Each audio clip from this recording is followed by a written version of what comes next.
عوالا خونك تسرح ولا حنتي زي تصبغلك مسكينين لما نفقرنجن سبابيخا عوالا سلو زي كون كاريخا زي تومصو حنت حتو بالاتني مس بانانا استعاريقكم دو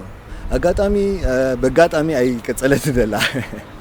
اغاطامي حجيغن تازيا بغاطامي ويا اغاطامي اغاطامي تراتيا تحت دلا سيليا اغاطامي كم كان مامور تاع عنده سلسل قابزبي نابزبي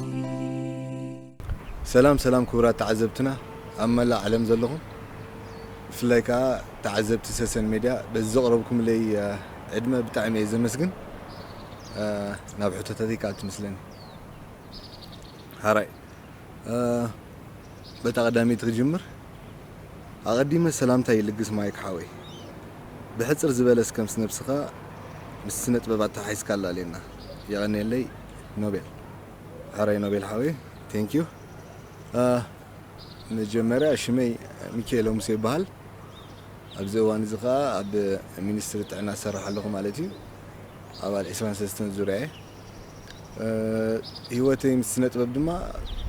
أبتني مجمر تا مدروخ يدلو بحجي عمق إلى مسنة باب كلاليو الفتن زلق لذي بحجي خملسلك حتى تسفى قبر سلامات مايك عبسب مايك أبزرباخ بزح إنجليش غاتحوس أبدأ قدي خانيركا ويس لمديو قدامي تحتها كلايكا كابزفر حكا عينة والفي قلب لنا سلامتاي بالصرفة عاوتنا سالطوني من إلكا رأي خاب جرمن هاي رأي ثانك يو انجليش منالبات لمد خون قلمبر انا ابدغ ينبركن ابسمرا توليده ابسمرا عبي سقال حجي ابسمرا لكم مالتي لمدي خون دخل يدبلو تا خليتها زفرحك عينت ولفي حساب زخونه كل عينت ولفي يفرحكاي هنات ولفيس نفسها دقاصر ነገር ክሳዕድ ኾነ ነብስኻ ድሕር ቋፀረ ካሎ ናይ ምቁፃር ዓቕምኻ ድሕር ጎድላሎ ጽቡቕ ክሳብ ዘይኮነ ዝኾነ ዓይነት ወልፊ የፍርሐኒ ስለዚ እዝን ከይበልኩስ ዝኾነ ወልፊ ክሳብ ድኾነ የፍርሐኒ ይሃለወን ብዘይክድስ ማለት እዩ Hello Mike, my best friend and brother. I didn't know you have these hobbies before. I want to know how and when do you have this feeling and what will we expect from you in the future. I'm really happy to see you as the best actor in the screen. Please, I'm looking to see your replay. Samar Waldatinsa Kaberli. Samari, thank you. The hobby Kab Kadam Nirni. ምናልባት አንንስግን ፐርሰናል ስለንፋለጥ ሽዑዋን አይገለጽኮን ይረኸው ንኽል ኣብ ትምህርቲ ቃ ስለዝነበርና ግን ካብ ብንሽተ ያው ውሽጠ ዝነበረ ሆቢ ወይ ድፎት ነገር አርት እዩ ብፍላይ ድማ እዚ ናይ ሙቪ ናይ ሙውሳ ናይ ምድራስ ኮሙን ካል ምስ ዝተሓዝ ነገራት ስለዚ ካብ ቀደም ኣብ ውሽጠ ነይሩ ኣይተገልጸን ነይሩ ሕጂ ግን ግዜ ኮይኑ ጋጣሚ ተገሊጹ ኮይኑ ይኽትሪ የደለኺ ስለዚ تميسات كتكون حتى تسفى قبر ثانك يو سمار سلام نعخا كبر حوي ميكي دكتور يكبها لي سمع حق ديو تقديس كامل سلي سلامون ايو راي سلي سلامون ثانك يو سلي تحتها اكشلي انا دكتور ايكونكن ግን ኣብ ፓብሊክ ሄልዝ ወይ ከህዝባዊ ጥዕና ንብሎ ብናይ ዲግሪ ማዕረግ ተመሪቀ ኣብ ሚኒስትሪ ጥዕናውን ምስ ዝተሓሓዝ ዲፓርትመንት ይሰርሕ እጂ ምስቲ ኣብ ሚኒስትሪ ጥዕና ዝሰርሖ ኣተሓሒዞም እዮም ዶክተር ገለ ኩሉ ድኹሉ እምበር ናይ ዶክተሬት ማዕረግ የብለኝ ግን ቢኤ ዲግሪ ኣለኒ ኣብ ፓብሊክ ሄልዝ ማለት እዩ ቴንክ ዩ ሰላም ኦኬ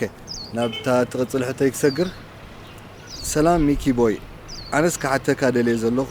ባስኬትቦል ትፃወት ኣለኻ ዶ ገዲፍካዮ ኣነ እኳ ኣብ 2005 2006 ይፈልጠካ ብጣዕሚ ህድኣት ነርካ ሙሕጅኸ ከመይ ኣለኻ ወይስ ተለዊጥካ ኢኻ ዓወት ወዲ ጠባ ዓወተይ ስለቲ ተገዲስካ ዝፅሓፍከለይ ብጣዕሚ ዘመስግነካ ኣነ እውን ዝክረ የተሓለፍና ናይ ባስኬት ህይወት ባስኬትቦል ሕጂ ከምቲ ናይ ቀደም ኣብ ዲቪዥን ወይ ኣብ ካለ ይፃወት የለኹን ምናልባት ምስቲ ግዜ ክኸውን ይኽእል ወይ ምስ ካለ ዝሕዘኒ ነገራት ግን ካብ ናይ ጥዕና ኢልካት ንፋን ኢልካ ትፃወቶ ባስኬትቦል ይፃወት ኣለኹ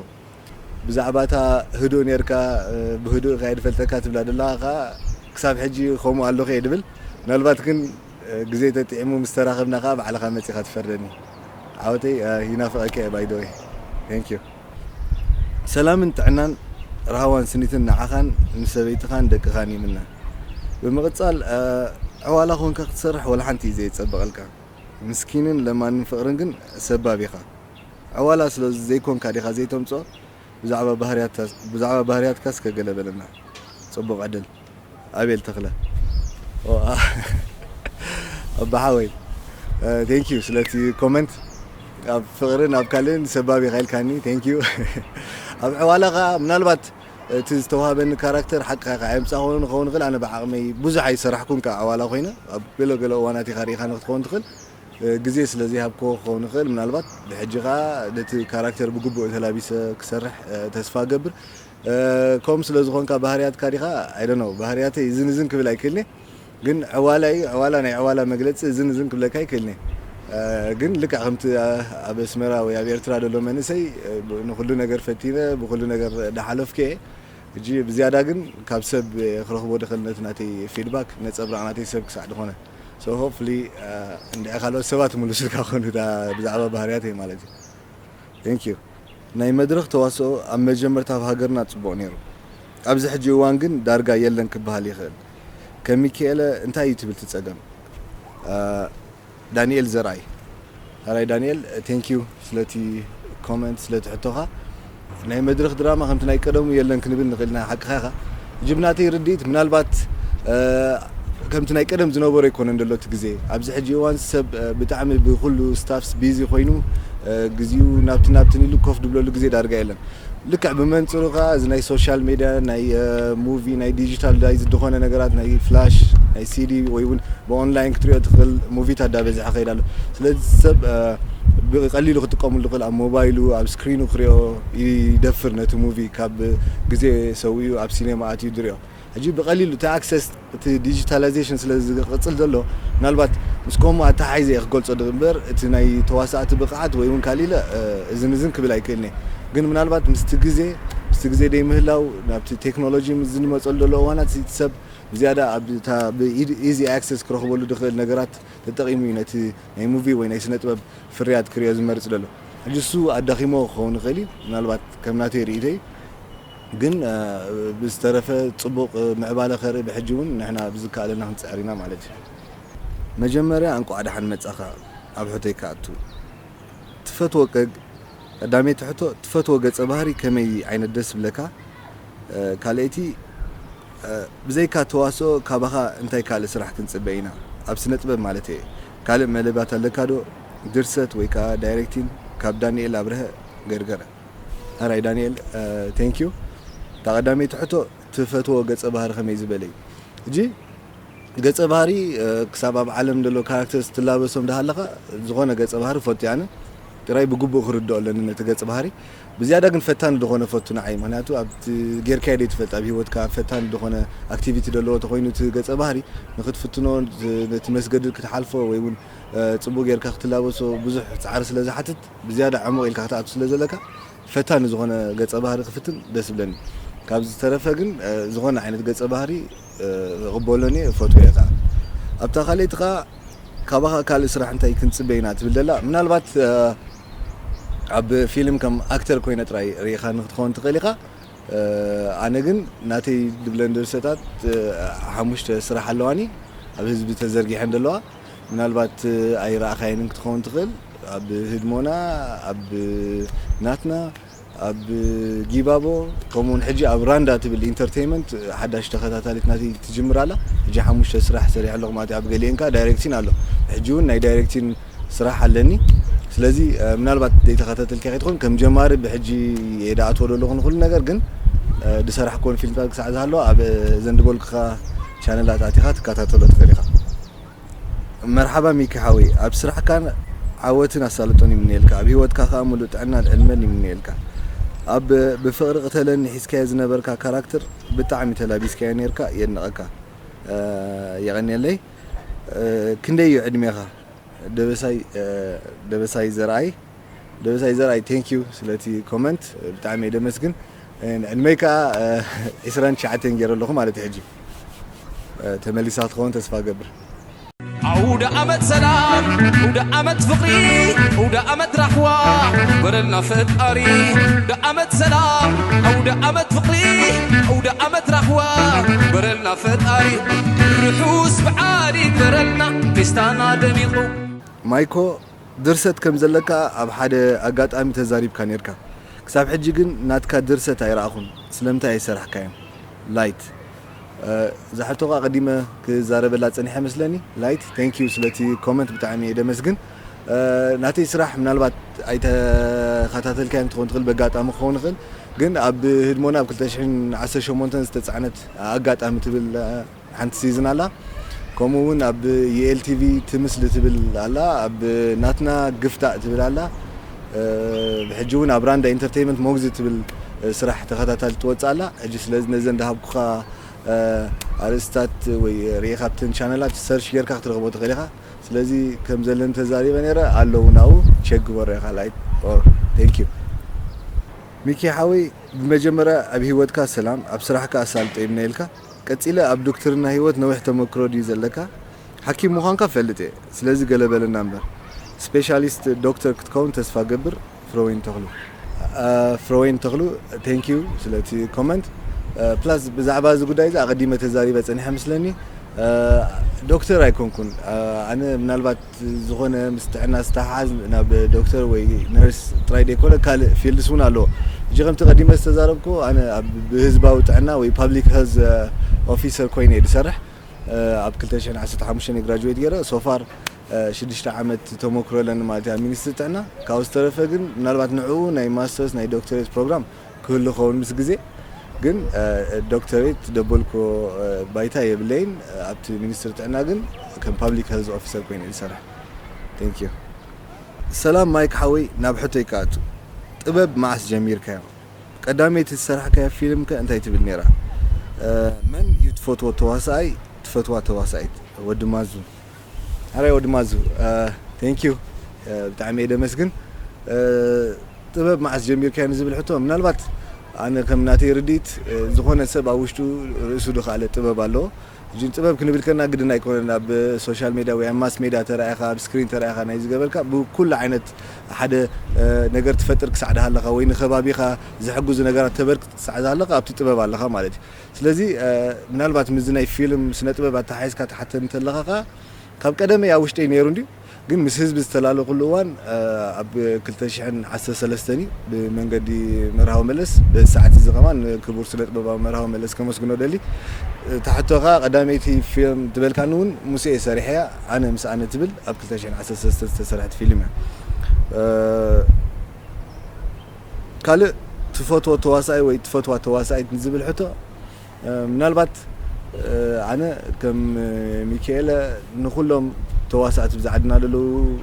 كمسألة عشتو يخونو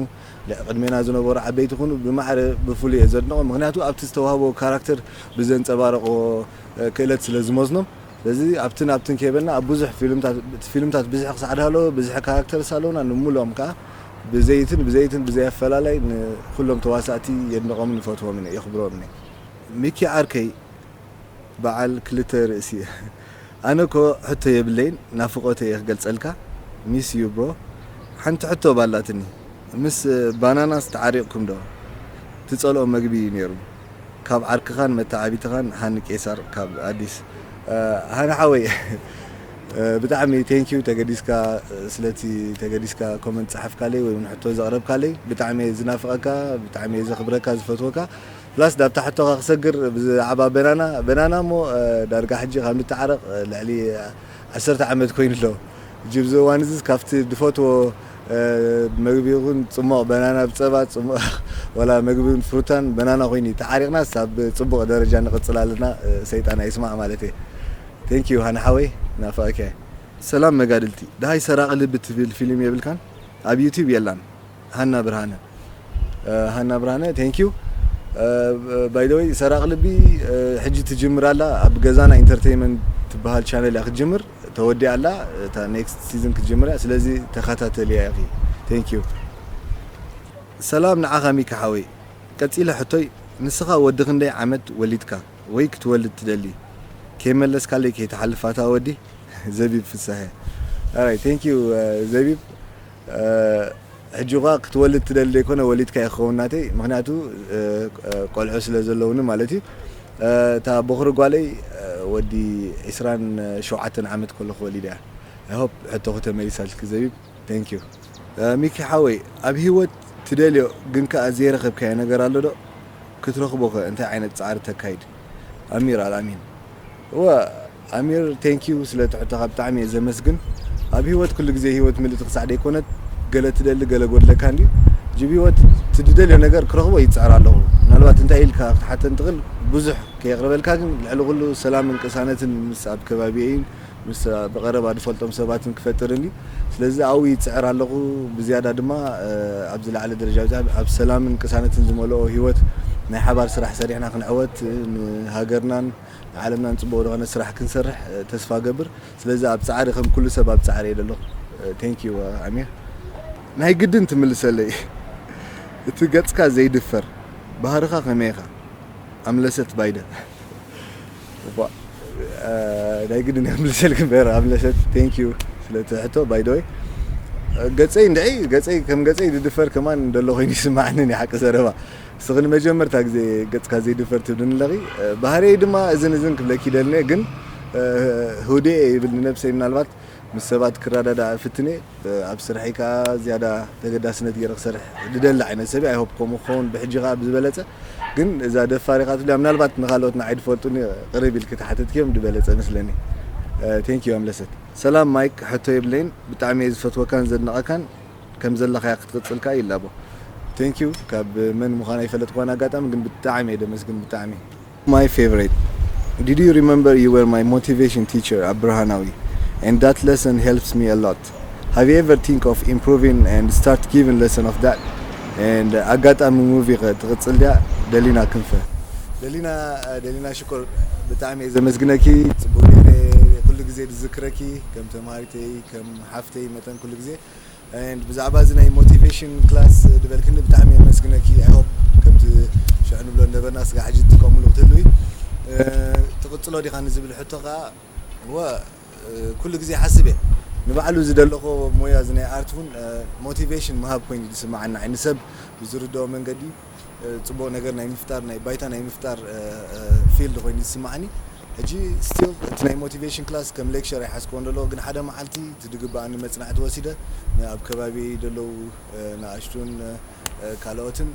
ናይ ከምኡ ዓይነት ክላስ ክህብ መደብ ኣለኒ ኣምላኽ ይሓግዘኒ ማለት እዩ ካልኣይ ደሊና ሓፍተይ ኣብታ ካልአይ ትሕቶ ክሰግር ኣጋጣሚ ትብል ፊልም በኣጋጣሚ ኣይቀፀለትን ደላ ካልእ በኣጋጣሚ ትብል ፊልም ኣላ ናይ ዳንኤል ጣዕመ ምናልባት ታናተይ ግን ኣጋጣሚ ትብል ሕጂ ጠጠው ኢላ ደላ ምክንያቱ ናይ ተዋሳእቲ ምጋሽ ወይ እውን ካልእ ፀገማት ስለ ዝነበረ ምናልባት ብሕጂ ግን ንኩሉ ነገራት ኣዕሪና ክንቅፅላ ተስፋ ገብር ኣምላኽ ይሓግዘና ደሊና ብጣዕሚ እየ ዝናፈቐኪ ቴንክ ዩ ኣይትሕመቕኻ ኣብ ዘለኺዮ ሰላም ማይክ ሓወይ ካብ ጥበብ ወፃኢ ኣብ ዝተፈላለዩ መደባት ርኤካ ኣለኹ ብጣዕሚ ከዓ በሊሕ ኢኻ ንኣብነት ኣብዚ ናይ ፅርግያ ሕቶታት ዓለማውን ናይ ውሽጢ ሃገርናን ማለት እዩ ካብ ምንታይ ዝተበገሰ እዩ ምንባር ኣይድገምኒ ኦኬ ቴንክ ዩ ስለቲ ኮመንት ምናልባት እንደይ ከባቢኻ ምፍላጥ ወይ እውን ገለ ምንባብ ወይ ሙቪ ምርኣይ ፎቴ ከምኡውን ትዘሎ ዜናታት ምስማዕ ፎቴ ምስ ሰባት ምስ ኣዕሩኽተይ ምስቶም መዛነይካ ዲስካስ ምግባር ምዕላል ፎቴ ምናልባት ካብኡ ዝተበገሰ ክኸውን ይኽእል በር ፍሉይ ካልእ ተውህቦ ዘሎ ኮይኑ ይስማዕንን እዩ ቴንክ ዩ ምንባር ኣይድገምኒ ሰላም ሚኪ ሰብ ዶ ትናፍቕ ወይስ ቦታ የማነ ጣዕመ ብጣዕሚ ዘመስግነካ ሰብ ዶ ትናፍቕ ቦታ ንኽትብል ምናልባት ሕጂ ዕሙቕ ኢለ ምሉስ ኣይክእልን ይኸውን ግን ዝኾነ ቦታ ብሰብ ኢኻ ትዝክሮ ምክንያቱ ምስ ሰብ ኢኻ ፅቡቕን ሕማቕን ትሕልፍ ስለዚ ቦታ በቲ ዝሓለፈ ዘሕለፍካዮ ጥዑም ይኹን ሕማቕ ዝኽሪ ይኹን እንዲኻ ትዝክሮ ጥዑምን ሕማቕን ዝኽሪኻ ምስቲ ደሕለፍካዮ ሰብ ኢኻ ትዝክሮ ስለዚ ዝኾነ ደርፊ ይኹን ቦታ ይኹን ካልእ ንሰብ ክሳብ ዘዘክረካ ነቲ ሰብ ስለትናፍቆ ኢኻ ነቲ ቦታ ትናፍቆ ወይ ምስቲ ሰብ ደሕለፍካዮ ግዜ ስለትናፍቆ ኢኻ ነቲ ቦታ ትናፍቆ ስለዚ ኣነ ብሕፅር ዝበለ ሰብ እየ ዝናፍቕ ማለት እየ ብመጀመርያ ሰላም ኣምላኽ ምስ ሙላእ ስድራ ቤትካ ጥዕና ይምንየልካ ኣብ ትላበሶም ገፀ ባህሪ ኣዝዩ ብሉፅ ክእለት ኣለካ ኣብ ነፍሲ ወከፍ ዝሰርሕካዮም ፊልምታት እተንፀባርቖም ገፀ ባህሪ ምስክርካ እዮም ብዘለኻዮ ቀፅል ኣይተዋሓደኒ ኢኻ ወዲ ኤረይ ክትምልሰለይ ከ ዝሓቶይ ተስፋ ገብር ካብዞም ካባኻ ዝንእሱ መንስያት ብሉጻት ተዋሳእቲ ብዙሓት ኣለውና ሓንቲ ካብ ደቂ ኣንስትዮ ሓደኻ ካብ ደቂ ተባዕትዮ እንተትጠቕሰለይ ክስቶን ኢልካ ብዘይቀል ዓለም ኣስማቶም ታንክስ ሃኔክስ ዴቭ هراي هانيكس ديف بالطعم زمسجنكا سلتجديسكا دصحفكالي باللي زمسجنكا دحر بحطوها من البعض كابزوم كابخا دنسو منسيات الكاني انا كساب حجي كابتوم ابي ارترا دلو ناشتو ناي فيلم صراحه تخسعد خونكو كاباي زنسلو الى اذن كبلاي كني ግን ንኩሎም መሳቶይ ወዳትን አዋልሽም ከይጠቀስኩ አይተሐዘለ ሽም ደይ ምትቃሴ ምናልባት ንኩሎም ስለዘድንቆም በብናቶም አቀዲሞም ተዛሪበ ነይረ ስለዚህ ንኩሎም የዘድንቆም ብዘይ ቀል ዓለም ማለት እዩ ሓደ ካብ ሓደ ይለድፈልዮ አርቲስት የለን ኩሎም ካ መሳቶይ ብለው ምናልባት ነቶም ዓበይቲ ቆሙ ነዞም መሳቶይኮም በሕጂ ድሞጽቃ ቀሲልና ንሬና ማለት እዩ አጎር ኦርጋኒክ ፍላክሲድ ስታይሊንግ ጀል አጎር ኦርጋኒክ ፍላክሲድ ስታይሊንግ ጀል ካብንጣጢ እረ ባሚያ ሞሎኽያ ብናይ ሓበሻ ሆርሞናት ማለት ብእንምገቦም መግብታት ዝተሰርሐዩ ንዝኾነ ዓይነት ናይ ፀጉርና ስታይል ንነዊሕ ግዜ የጽንሓልካን ካብ ምስባር ፀጉሪ ይከላኸለልናን ካልኦት ዓይነት ጀል ንፀጉርና ናይ ምስባር ባህሪ ኣለዎ እዚ ግን ካብ ኬሚካላት ነፃ ስለ ዝኾነ ካብ ከምዚ ዓይነት ባህሪ ነፃ እዩ ንፀጉርና አንጸባሪ ምስሊ ከም ዝህልዎ ይገብር ዕድመን ጾታን ድማ ብዘይ አፈላላይ የገልግል ፍርያት አጎር ኩሉ ኣብ ዓዲ እንግሊዝ ይስራሕ ኣብ ድኳንኩም ክሸጡን ከተከፋፍሉን ምስትደልዩ በዚ ተጠቂሱ ዘሎ ዌብሳይትናን ቴሌፎንናን ክትረኽቡና ትኽእሉ ከምኡውን ኣብ ኩሉ ናይ ሓበሻን ኣፍሮን ድኳናት ክትረኽቡ ትኽእሉ ኢኹም ወዲ ሙሴ ሓወይ መጀመሪያ ሰላምን ጥዕናን እንይልካ ቀፂለና ብሕቶታት ይክምለስ ትፈትዎ መጽሐፍ ወይ ከመይ ዓይነት መጽሐፍ ተኸተንብብ ትደሊ ክሳብ ሕጂ ክንደይ መጽሐፍቲ አንቢብካ ኣለኻ ካብ ዓይነታት ስፖርት እንታይ ትፈቱ ንጎተ ሲኻ እንታይ ክትርኢ ትደሊ ገንዘብ ዶ ወይ ትምህርቲ ትመርጽ ወዲ ዓረብ ኦኬ ወዲ ዓረብ ቴንክ ዩ ብጣዕሚ ዘመስግን ተገዲስካ ኮመንት ብምሃብካ እንታይ ዓይነት መጽሐፍቲ ከተንብብ ትደሊ ትብል ሕቶ حق زربا أنا بزح عم بابا يكون كن دلوق صاحجي بحجي من البات كان ببدأ يقول لك زي إن كابتي دمبكو زي السايكولوجيست تحاز نجارات ويقولن أبيوت بقربة زي قدي كنت لعبت مع روبرت كايوسكي ريجدات بوردات دبلان فيكشن ون نايبع دانيلا ستيل دسبلن نايبع جون جريشام كومون عدناون بالنا دكتور كبرى فرق قال مصحفت فيكشن فوتي كساب حجي كندي مصحفت انبيب كالخا نتبل حطوخا بلك اخو هندزي لحجي خذكر ايكلني ግን اللي 20 مصحفت خون خيل من البات ابزي دبلكخا فيلد تمركز مالتي بر بزعبا ناي تمرتن كالنكا مسو استحاوسه مالتي ካብ ዓይነታት ስፖርት አይትፎቱ ንትብል ሕቶ ስፖርት ዳርጋ ስፖርት ፎቶ ይኹል ዓይነት ስፖርት ግን ኣነ ዝሳተፈሎም ነበርኩ ቀንዲ ባስኬትቦል እዩ ባስኬትቦል ብጣዕሚ ድፈቱ ክሳብ ሕጂ እውን ናይ ጥዕና ናይ ካልእ ፋን እንዳበልኩ ፃወተ ኣብ ገለ እዋን እውን ኣብ ናይ ዲቪዥን ፃወት ነይረ ኩዕሶ እግሪ እውን ምዕዛብ ደስ ይብለኒ ካልኦት ስፖርት ጋው ብዘይሓመቕ ይፎቱ ስለዚ ስፖርት ብሓፈሻ ይፎቱን የድንቕኒ ንጎተ ሲኻ እንታይ ክትርኢ ትደሊ ንጎተ ሲኻ ኸ ብዙሕ ነገር ክትሓስብ ትኽእል ኢኻ ከም ትምንዮ ግን ኣነ ከም ማይክ ንጎተ ሲ በቃ ፀድ በለ ሰላም ዝመልኦ ሃዋህው ክዕዘብ የደሊ ሕጉስ መንፈስ ዘለዎ ሰብ ክርኢ ዝደሊ ነዚኣ ትመስል ገንዘብ ዶ ወይ ትምህርቲ ትመርጽ ጂዚያ ምናልባት ኣብ ብዙሕ እዋን ኣካታሓ ክኸውን ይኽእል ዝርእስቲ ግን ኣነ ከም ማይክ ገንዘብ ደይኮንኩ ትምህርቲ የድመርጽ ምክንያቱ ትምህርቲ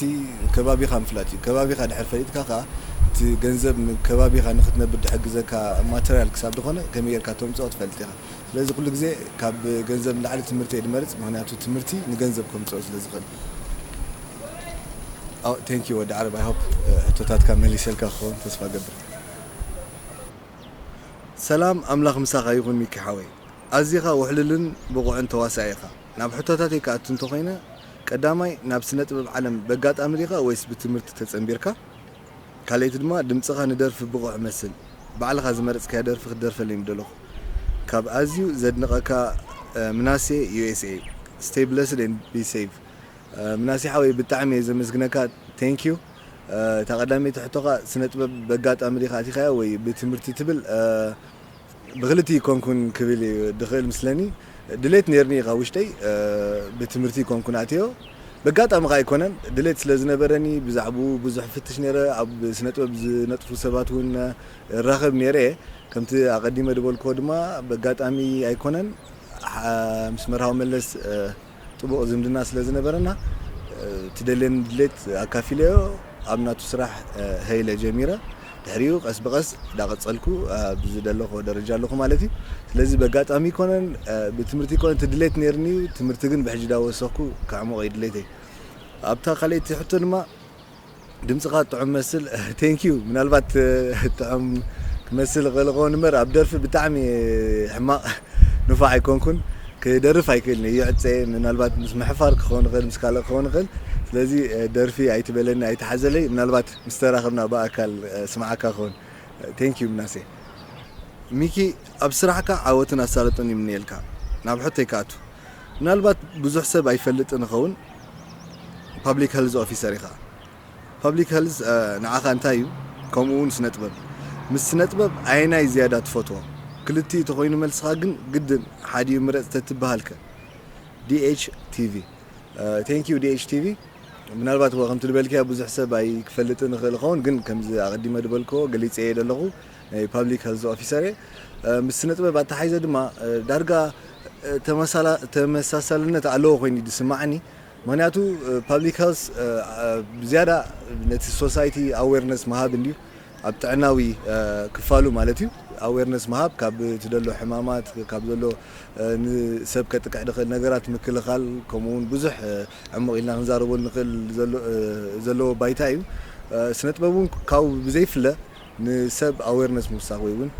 ርድኢት ናይ ሰብ ንምድራኽ ኢልካ ትገብሮ ነገራት እዩ ስለዚ ክልቲኡ ተመሳሳሊ ንዓይ ምክንያቱ ንሰብ ኣፍልጡ ወይ ኣዌርነሱ ትውስኾ ክሳዕ ዳሃለኻ ክልቲኡ ብሓደ ዓይነ ድሪኦ ኣነ ካብ ክልቲኡ ዓይነ ኣብሊፅካ ትፈትዎ ቴልካኒ ግን ምናልባት ምስ ፐብሊክ ሄልዝ ከይተባእሰኒ ፐብሊክ ሄልዝ ብጣዕሚ ድፈትዎን ደኽብሮን ዝሰርሓሉ ዘለኹን ሞያ እዩ ስነ ጥበብ እውን ከምኡ ግን ስነ ጥበብ ብዝያዳ ፈትዎ ኣነ ኣብ ውሽጢ ኣለኒ ማለት እዚ ናይ ስነ ጥበብ ሕማም ኣለኒ ብፍላይ ኣብዚ ናይ ሙቪ ነገራት ማለት እዩ ስለዚ ድማ ብዝያዳ ናው ፅግዕ ኢለ ዘለኹ ብዚ እዋን እዚ የቐኒለይ ብጣዕሚ እየ ዘመስግን ሰላም ማይክ ሓዊ ቅድሚ ዝኾነ ይኹን ነዚ መደብ ከምዚ ጌርካ ብምድላውካ ብጣዕሚ የመስግነካ ብምቕፃል ናብ ሕቶይ ከኣቱ መጀመርታ ዝሰራሕካያ ፊልም እንታይ ትብል ተሰሪሓ ምስ ተወድአት ምስ ተዘርግሐት ከታይ ተሰሚዐካ ካልኣይቲ ካብ ብዙሓት ኣድነቕትካ ሓደ እየ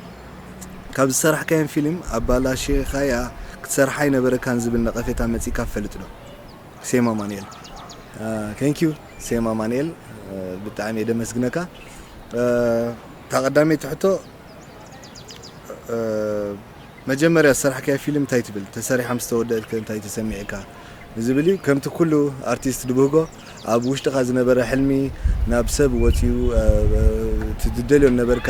ክትብሎ ከለኻ ብጣዕሚ ደሐጉስ ኣነ ከዓ ከምቶም ኩሎም ኣርቲስት ኣሕዋተይ ብልቤ ተሓጒሰ መጀመርታ ዝሰራሕካ ፊልም ናብ ሰብ ብምቕራብ ብልቤ ተሓጒሰ ክሳብ ሕጂ ድማ ፅቡቕ ኮመንት ይደለኒ ማለት እዩ ኣብኣ ካልኣይቲ ካብ ዝሰራሕካያን ፊልም ኣባላሽያ ክሰርሓ ይነበረካን ዝብል ነቐፌታ መፂካ ዶ ፈልጥ ክሳብ ሕጂ እኮ ኣባላሽኻ ክሰርሓ ይነበረካን ዝብል ነቐፌታ መፂኒ ይፈጥኒ ግን ኩሉ ግዜ ግድን እዩ ክትሰርሖ ከለኻ ገለገለ ጉድለታት ትገብር ኢኻ እጂ ኣብቲ ጉድለታት ቅርብ ኢሎም ናቶም ኣድቫይስ ድቡኒ ወይ እውን ድመኽሩኒ ሰባት ኣለዉ ወይ እውን ካብ ሕብረተሰብ እውን ከምኡ ከምዚ ተትኸውን ከም ተትኸውን ኢሎም ከም ኮመንት ዘቕርቡለይ ሰባት ኣለዉ ግን ኣባላሽኻ ክሰርሓ ኣይነበረካን ዝብል ነቐፌታ ክሳብ ሕጂ መፂኒ ይፈጥኒ ኣይ ሆፕ ተመፂኒ ግን ብፅቡቕ ክቕበሎ እየ ቴንክ ዩ ሴም ካብ ጥንቲ ካብ ቀደም እየ ኣድናቂኻ እንኳዕ ገፅካ ረኣኹ ሕጂ ካብ ናይ ጣኒቆ ሓንቲ በቲ ጥዑም ትሑት ድምፅኻ ከተስማዓኒ ምደለኹ ቬራ ካብ ገምገም ባሕሪ ሊብያ ቬራ ብልቤ ዘመስግነካ ስለዚ ተገዲስካ ሕቶኻን ርእቶኻን ብምቕራብካ بلبي زمسكنا كان يبحكي ምናልባት እዛ ናይ ደርፊ ግን ኣቀዲመ ክዛረበላ ፀኒሐ ጎረረይ የፀግመኒ ደርፍ እጂ ካል ግዜ በአካል ምስተራኸብና አይ ፕሮሚስ ክደርፈልከ ልብ የመስግነካ ቴንክ ዩ ሚኪ ሓወይ ኣብ ትላበሶ ገጸ ባህሪ ገለ ዓይነት ኢኻ ተምጾ ትምህርቲ ከመይ ዲኻ ነርካ ኤምኤንዲኤም ካብ ሆላንድ ኤምኤንዲኤም ቴንክ ዩ ስለትዳሃብካኒ ኮሜንት ትምህርቲ እንደ ከም ሰበይ ደሓኒ ነይረ ብል ኣብ ትምህርቲ ተገዳስነት ነይርኒ እዩ ሕማ ኣይኮንኩን ነይረ ኣብ ደሓን ዝኾነ ደረጃ ሒዘ ትምህርቲ ዛዚመ ብሕጂ እውን ዕድል ተረኺበ ክመሃር መደብ ኣለኒ ስለቲ ተምጾ ገጸ ባህሪ ድበልካን ድማ ብልቤ ዘመስግነካ ቴንክ ዩ ሓራይ ክቡራት ተኸታተልትና ተን ዝቐረባ ሕቶታት ነዘይ እንመስላ ነይረን ኣብ ቀጻሊ እውን ንትህቡና ተመሳሳሊ ሕቶታት ክንምልስ ድለዋት ኣለና ምናልባት ነዛ መደብ እዚኣ ካብቲ ዝበልናዮ መዓልቲ ቁሩብ ዱንጊ ኢልና ክንከውን ንኽእልና ቁሩብ ቴክኒካዊ ጉዳያት ኣጋጢምና ስለ ዝቐነ እዩ በዚ ጋጣሚ እዚ ኸ ካብ ብልቢ የቕሬታ ንሓትት ኩሉ ግዜ ናትኩም ደገፍ ናትኩም ሓልዮት ኣይፈለየና ምትብባዕ ኣይፈለየና ከምቲ ልሙድ ሼር ኮሜንት ላይክ ኤንድ ሳብስክራይብ ዳገበርኩም ነቲ ዘሎ ፍርያት ንኸተተባብዑና ብልቢ ዝሓትት ብዝተረፈ ነቶም ኩላትኩም ተገዲስኩም ሕቶታትኩም ሰደትኩም ለይ ብልቢ የመስግን ምናልባት ዘይተንከፍኩ ሕቶታት ነይሩ ክኸውን ይኽእል ምስ ግዜ ምስ ካልእ ክኸውን ይኽእል የቕሬታ ይሓትት ነቲ ናይ ደርፍን ካልእ እንድበልና እውን ብኻልእ ክንራኸብ ኢና ብድሕሪ ሕጂ የቐኒየለይ